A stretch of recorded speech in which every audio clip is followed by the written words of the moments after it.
y a une minorité qui a réussi à s'imposer dans un système que ce soit d'État, politique. C'est pourtant pas la majorité, mais c'est eux qui ont fini par décider. Et c'est ça qui est grave dans notre solution actuelle de notre dans notre état du pays. En fait, c'est qu'on peut tous s'en rendre compte, une minorité décide pour tous ceux qui ne sont pas du tout d'accord avec eux.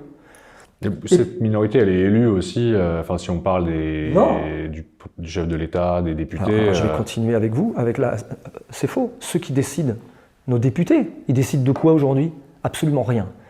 Ils font des amendements, ils font les foufous sur Internet, ils font des posts Twitter. Mais en réalité, quand les administrations, quand le Conseil d'État... Ah, le Conseil constitutionnel. Le Conseil constitutionnel, pardon. Ouais, ils sont combien? 9. Ils sont 9, excusez-moi, je ne me rappelais plus. On a 9 personnes qui décident pour tout un peuple qui ne l'a pas élu. Voilà où on en est aujourd'hui. La vérité de notre pays, elle est là. Tout ce qui a été mis en place, même pour essayer de changer des choses, quand eux, ils s'en mêlent, ils pètent tout. Et ce qu'on appelle le gouvernement des juges, finalement... Mais ils ne sont pas élus.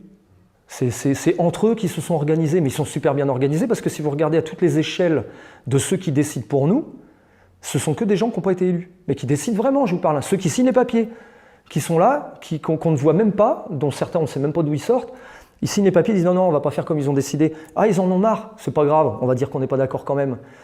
Dans leur petit monde à eux, tout va bien, leur vie va bien.